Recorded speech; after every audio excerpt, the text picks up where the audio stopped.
we have another pre-conference interview for the Enterprise Digital Summit in Paris coming up within the next week. Today with Shriram Natarajan from Persistent. Hello, Shriram. Hello, how are you? I'm fine. So you are part of Persistent. Persistent is a partner of our conference. Can you please introduce yourself first and tell us briefly what Persistent stands for? Perfect, yes. I'm Shriram Natarajan. I'm the CTO of the Persistent Digital team. What we do is we enable the software and digital journeys for our clients. We see the need for a lot of mainstream companies, large companies that want to go through the digital journey to become software-driven businesses. We know that a lot of companies use software, so they're software-using companies, but now to become software-driven is the true digital transformation that we see. We see that parts of this include becoming more modular, being more responsive to change, being more programmable. So these follow the patterns of software product companies becoming, if you see the same patterns, this is what it is. And what we have done is kind of combine all of the methodologies, the tools, the people that are required to make this transformation happen. And we've put it together as a digital practice. And I run the strategy for how we enable our clients to move forward, what are the best pieces of technology to bring in, what are the best pieces of process to bring in, and how do we enable this transformation going forward. So that's what I do at Persistent, and we've been a technology company for the past 27 years. We've built a lot of software for companies like IBM, Google, Microsoft, eBay, PayPal, Yahoo, some of the best known, largest software makers in the world. What we've seen in the last few years is that the companies that are software using, or the people that are using software, are coming to us to look at how to become much more software driven. And we are using our innate product development DNA, the ability to focus on the business value by creating a software product, be it a platform or anything, to take the value to our customers. So that's where we are, and we're very happy to be participating in the Enterprise Digital Summit. Thanks, Bjorn, for having us and giving me an opportunity to talk about some of the things that are near and dear to our heart. So, well, the Enterprise Digital Summit is very much about all the success factors on driving the digital transformation. You said already in your introduction now that the key idea of the digital transformation is turning towards a mindset of, well, towards turning a philosophy or a pattern for the company of being software driven. What are the key elements of this? So you mentioned already three, but there's also there was a blog post out there where you mentioned four. So what are the key elements for you? Definitely. So what I will there are a few things, right? So one is the ability to drive an innovation culture.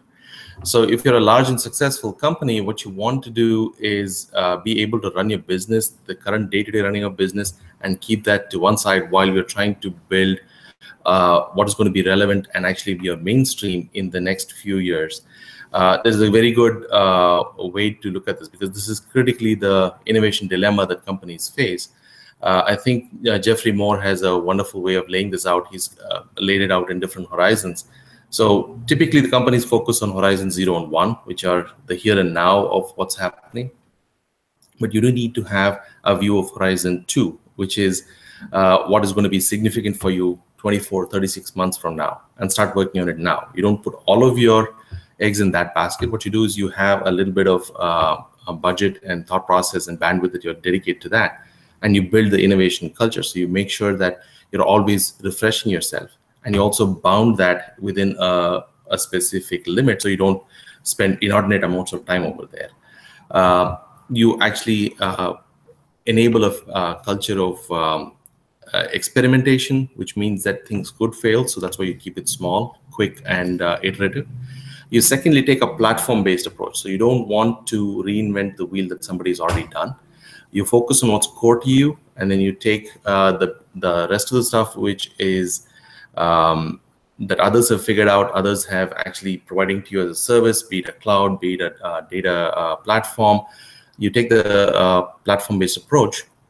You take the best of breed, because in the experimentation that you're running, you want to experiment what's in your business space, not the underlying infrastructure. So somebody's already figured it out, go use that. And then, of course, embrace the disruptive forces. These days, we're talking a lot about, especially in the conference, we're talking about blockchain, we're talking about IoT. Hopefully, we'll talk about augmented reality, virtual reality, the different modalities of gesture-based computing. These are disruptive, and you need a way to adopt them, so you kind of take them in as they come and not try to resist them. So you have a separate mindset which actually adapts to that and tries to see the value for your business using these disruptive technologies, and then bring them into the mainstream. And at the end of it, I think, as I mentioned, you need to be software driven. This is something that we've put together as a software 4.0 model, kind of mirroring the industry 4.0 that the industry has.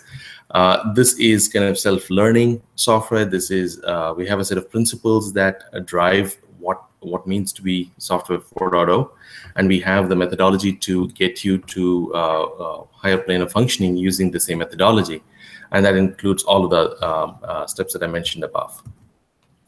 What is the most challenging part of this journey? Pardon me?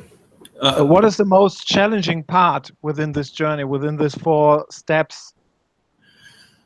It's difficult to choose what's most challenging. I'll tell you a couple of them that are that pose the most challenge.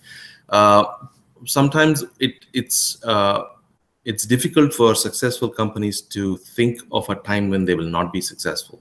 So I think that once the realization comes that disruption is all around us, and we need to prepare for that, I think that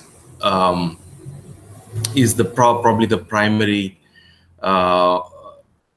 steps that you need to take. Once you've taken that step of realizing that the disruption is going to happen, and you have a choice whether to disrupt yourself or be disrupted by an upstart, a Silicon Valley startup, or somebody around the world that you've not even heard of, I think that's the first step. That's the first switch to flip, and that's often the most hardest thing to adopt. And once you've done that, the rest of it is figuring out the amount of the time and material you're going to apply to this particular innovative side of your enterprise is something that we need to do. But I think probably the most challenging is the first acceptance that there is that the disruption is real, and it could come in the form of, say, a legislative agenda. It could come in the form of a competitor. It could come in the form of somebody that you've not heard of that comes out of nowhere to disrupt you. So once you have that thought process, I think the rest of it follows. It's not easy, but it follows. That relates a little bit to well, my blog post on the key theme of this year's conference, where I said the key issue that we have to talk about is that we now are facing, with the organizations out there, we are facing a second wave of disruption. In the first wave, we had all those social collaboration technologies that we've been talking about to establish within the company already since years. But now with blockchain, AI, conversational UX, and so on, you name it, there's a second wave coming. And certainly this disruption is even bigger than the disruption we had before with the social technologies, and a lot of companies are not really being aware of it. Is that right? Absolutely. I think that's very key. This sets the stage, right? So first you set up your workplace and kind of prep your leadership and understand where you're going, and then now you can truly take advantage of the technology. I know that I've seen your blog post, and it says this is the second wave coming, and I think you had to take the first step to get to the second step. And right now, I think the early adopters, people that have already seen the value in the digital journey, are in a very good spot to pick up make exceptional customer experiences, make exceptional operational efficiencies, and also be able to pivot on their business model uh, based on the enabling factors that they have set together. And I think AI in the form of, say, natural language processing, in the chatbots, the smart agents that you could deploy, is truly transformative in terms of how customers perceive and interact with a brand. Machine learning just uh, is a quantum leap. In fact, it isn't a surprise that Google is kind of promoting very much this machine learning AI first type of mentality, and they say that it's bigger than even a cloud first or a mobile first mentality, because this brings into picture unleashes the entire data capital that companies have acquired over the past. So this is something that's been building up as potential energy. Now the ability to collate the data, be able to understand the hidden patterns, make some inferences, insights, and actually act on them quickly is phenomenal. And the ability to act on them is now completely amplified by the fact that you don't just have the traditional means, you have IoT to actually touch people's lives in ways that were not even imagined 5 years ago. And all of this is kind of wrapped around by, okay, these are things that are happening at machine speed, and we as humans need to catch up at some point, be able to verify and validate that these things are right. And with these various moving pieces, we need to have a technology like a blockchain to understand all the transactions that have occurred, so we can actually look at them and be able to audit them in the future, and be able to actually verify that they actually happened with a mutual trust that it's mathematically and cryptographically secure. So I think all of these are setting it up for a wonderful wave of how companies can derive value and provide a good or service to their customers. In our conference, well, we always have been talking very much also about the hindering factors of the digital transformation already in the past, but certainly also for this next wave. In the past, also for the social collaboration space, there was certainly always the anxiousness or the fear of the people that that certainly if they share their knowledge, then they lose some of their positioning within the company. Now with the second wave, we have a lot of AI and automation certainly coming into those business processes, even more fearless for those job positioning. So is this the big? It's a big threat, meaning to the workforce. Is this certain? Is this the key factor why we are facing so many delays in implementation and the transformation? Because people are fearing that they're really losing their position within the company within this next phase, and with this next wave. Um, with every change, people with different roles get affected. You have to do jobs differently.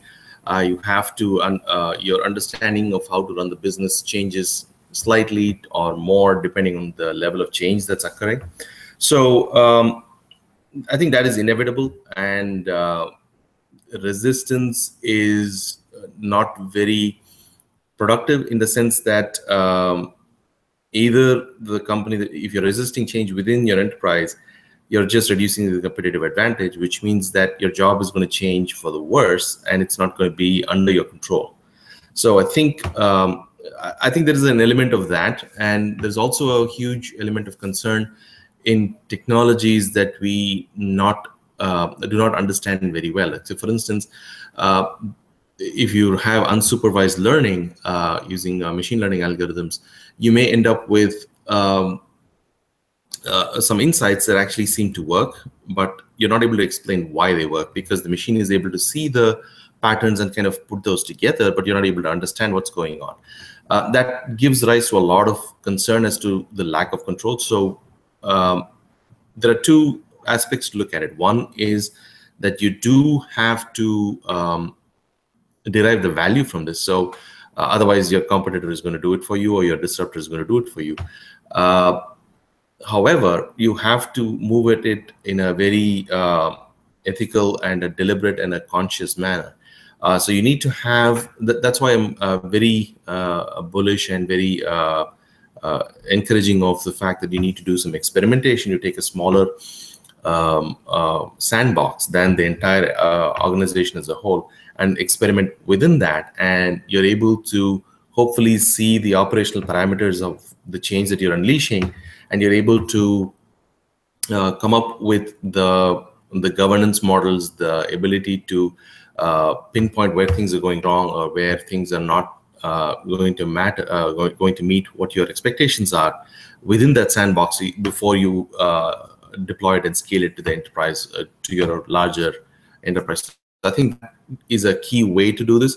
It's very tempting to take all the new technologies that come in, and some of the problems that we see in our client base sometimes is that they've been exposed to too much, and they kind of start thrashing between different ideas. And I think there needs to be a phased approach to what you're adopting. It's not just you go to a buffet and put all of the stuff onto your plate. You just kind of go course by course, and it may mean that it may look that you're not firing on all cylinders, but it actually gives you a better outcome based on what you're looking at. So I think there should be a mixture of caution and daring that go into this.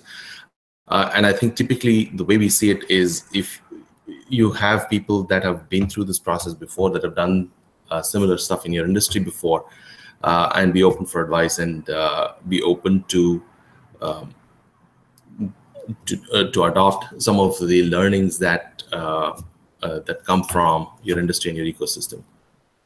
At the Enterprise Digital Summit, you will be giving a talk about this, about your recommendations for this how that you elaborated already a little bit.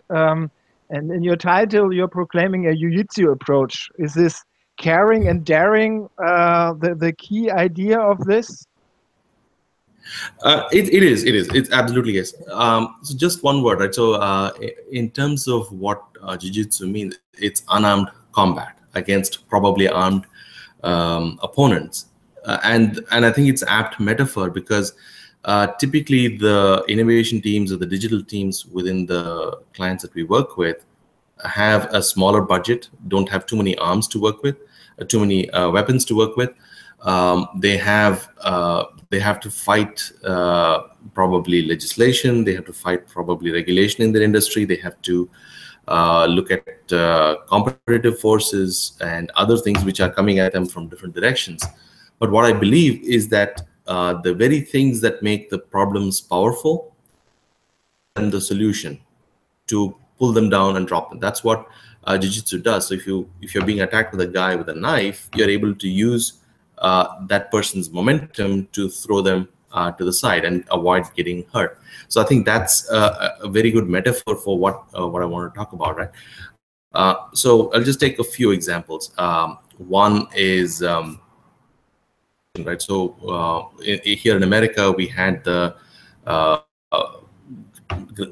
huge shift from fee for service in healthcare. There's, you go in, you get an X-ray, you get paid, that the provider gets paid, to outcome-based, performance-based metrics. So it's not how many tests that you take, how many drugs that you take, but it's if your patient is healthy, that's when you get compensated. So there was a huge shift.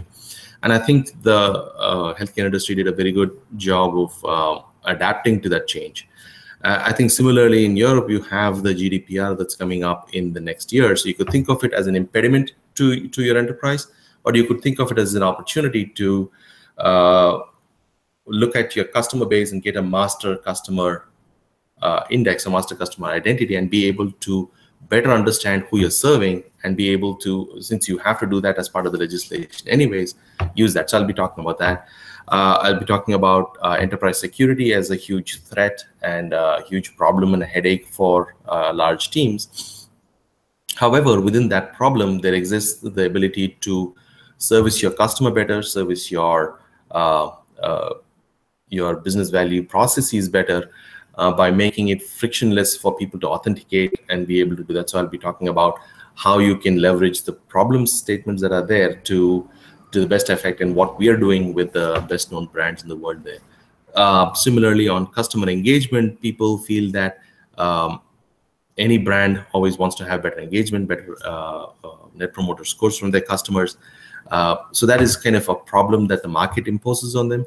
However, you could use the strength of your data capital by your expert systems, your product catalog, your CRM systems to bring together a wonderful way to service customer interactions and moments of truth that you have with a customer in the best way possible, so that they are much more loyal, much more of a promoter and evangelist for you rather than just being a customer. So I'll take a few examples like that and walk through how people have successfully navigated this, and what some of the digital platform components that we've been able to create have aided in the path. Right, interesting. So what are your expectations for the enterprise digital? I expect to be able to share our experiences across industries and across different transformative, disruptive technologies that we're working with. I want to also learn a lot about what other companies are doing and what the best practices they are following, and how to look at where some of the things that we've created, like the digital maturity matrix. I want to run it by a few people and understand how the maturity of specific companies are with respect to embarking on this digital journey. So we'll do that, and I look forward to having a very honest, vigorous, and enlightening conversations with the people that are there. Great. Thank you for the interview. Thank you so much.